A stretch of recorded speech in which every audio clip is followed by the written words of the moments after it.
Okay, this next lecture we're going to talk about the material from chapter 8 in the book of proof. And this will get us comfortable with proving statements about sets. This course is going to be very set theoretic at first because we'll see shortly that a topology is a set. It's a set of sets. Okay, so we need to be very comfortable with the idea of sets and proofs involving sets. So notice that if we write A is a subset of B, then we may state for all x in A, x must be in B here, right? This is the definition of what it means to be a subset. Notice that every element of A is therefore an element of B here, right? This is equivalent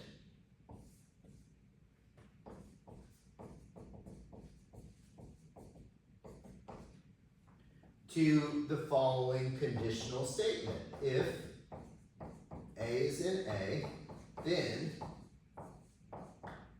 A is in B. Or, sorry, I'm using X here. If X is in A, then X is in B, right? This is an if-then statement, right? Our P implies Q statement. So how do we prove conditional statements? Right? If we want to prove this statement, we can use a direct proof here. And if you need a refresher on proof techniques, you can look at chapters 2 through, I think it's 4, 5 maybe. I'd have to go back to the book. But direct proofs are always our friend, and then the next best are contrapositive, and then if we really need to, we can do some contradiction proofs here. But traditionally for if-then statements, we want to do a direct proof here. Okay, so what we can do then is assume the hypothesis, and we need to logically conclude the following, right? Our conclusion statement. So we're going to assume that we're an element of A and then show that we're therefore an element of B if we wanted to prove that something was a subset. Okay, so let's look at an example here. So prove that the set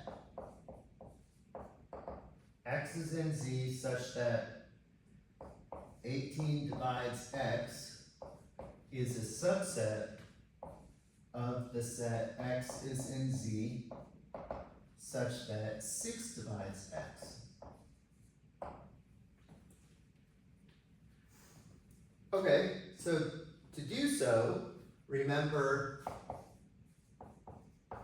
and you can look this up, hopefully we've seen it before, A divides B if B equals A times K for some integer K here.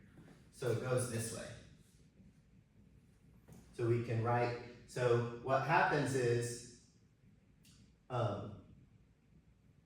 B can be written as A times something. So B is a multiple. The divides means it's a multiple of it here. So these are subsets. Okay, so let's prove this. So how are we going to prove it? We're going to choose an element here and argue that that element exists here. And we're going to do it for the arbitrary. Sometimes this is called an element chasing proof. here. So assume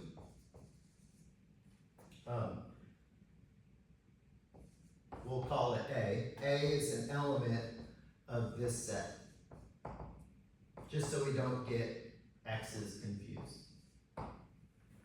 Here.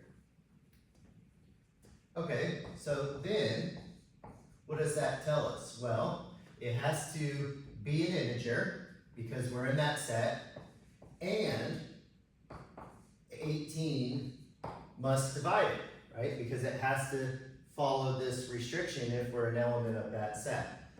Okay, so now what does it mean for 18 divide A? So then, there is some integer k such that A equals 18 times k. Here, right? That's what this means, using our definition here. Okay, but what do we want to argue? We want to argue that it's in this set. So we want to argue that 6 divides A. And this means that A is 6 times some integer. Okay, well that's really nice because notice we may write A equals 6 times 3k, and 3k is an integer, right? So notice I'm now in this form, hence A is an element of this set.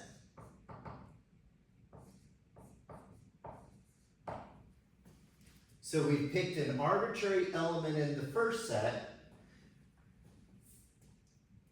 logically went through and showed that this arbitrary element is in my next set here, okay?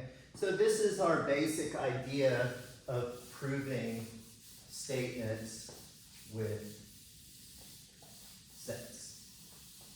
Okay, let's look at another example.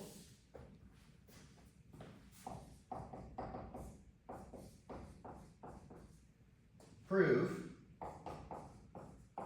that if A and B are sets,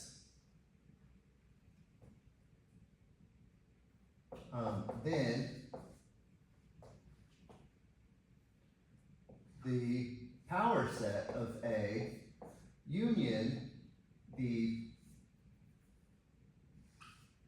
power set of B is a subset of the power set of A union B.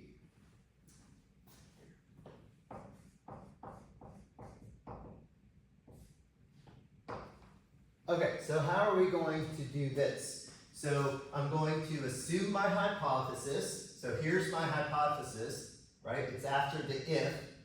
So I'm going to let A and B be any two sets. Now what do I want to show? I want to show that this is a subset of this. So I need to argue that a generic element in this is therefore an element of this. So I'm going to take an element here. So let X be an element of my union here, right? So X is an element of the power set of A union the power set of B. So using the definition of union, so then X is an element of the power set of A, or X is an element of the power set of B. Here.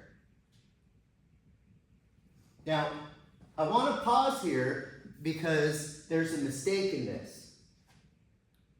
And maybe pause the video and think about what that mistake is. And it's not a big mistake, but it's something we may overlook. Here. Do we see it? So notice, you have to be a little careful here. I chose an arbitrary element. Notice my notation. I chose a lowercase element because it was an element of this set, right? Because elements of this set are integers here, okay? But what are elements of this set? This is a set, but elements of this set are sets. So I have to be, it's good protocol to get used to what kind of notation you need. Notation is extremely important in mathematics. So really what I'm going to do is I'm going to say let x be an element of this, because really element of a power set, this is a union of power sets, is going to be a set itself. So I want to be a little careful here and not overlook these little details when I'm writing proofs mathematically, right? So, okay, so I'm going to pick a generic set, which happens to be a set in the union. Since it's in the union, it's either in the first one or the second one here.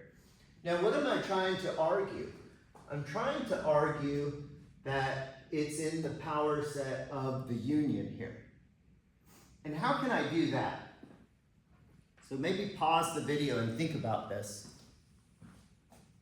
Okay, let's continue on. Sorry, I've gotten a phone call. I'm using my phone to record all these lecture videos.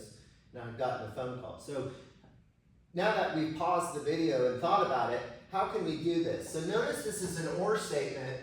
So I want to kind of do a case by case here, right? So case one, suppose that on the an element of the power set of A here. Right? Because I can be in this or I can be in this. So let's look at each one individually and make sure that in both cases we achieve to be an element of this. Okay, what does it mean to be in the power set of A? So then,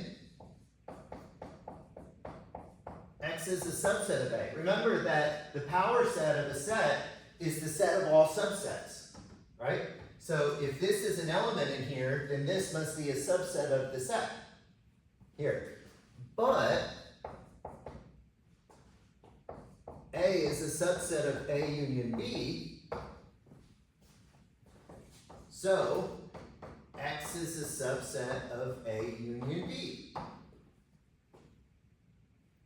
Hence, X is an element of the power set of A union B, right? Because it's transitive.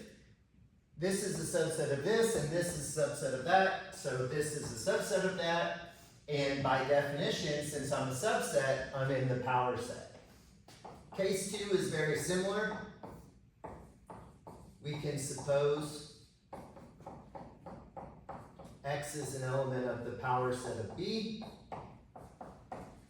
Then by definition, X is a subset of B, but B is a subset of A union B, so X is a subset of A union B, hence X is an element of the power set here, okay? So sometimes we have to be a little careful with our notation, and we have to be very, very good at remembering our definitions. Our definitions go a long way, right? Because a lot of times we just power through definitions to prove statements. Here. In proofs, it's often necessary to show that two sets are equal. So let's kind of think of this question. How would we argue that two sets are equal? So if I'm given a set A and I'm given a set B, how would we argue that they're equal? Well, what we can do is do it in steps. So if we first argue that A is a subset of B, right? Meaning every element of A is an element of B. And next, argue that B is a subset of A, then we can conclude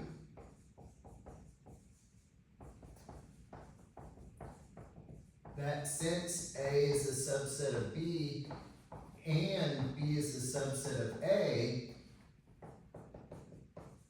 it must be the case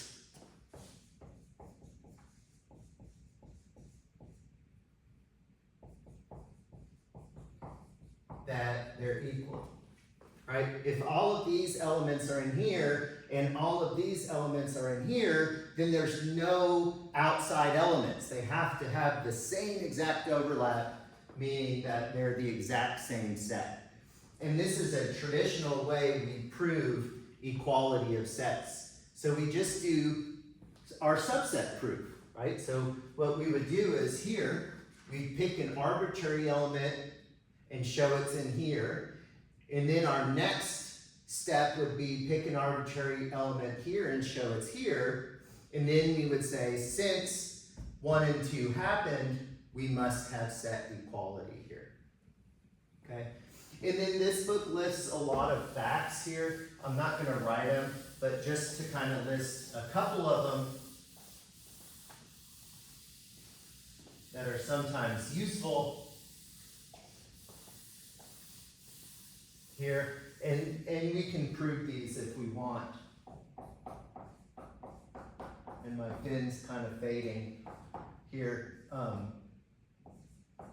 A intersect B complement is A complement union B complement, and A union B complement is A complement intersect B complement here.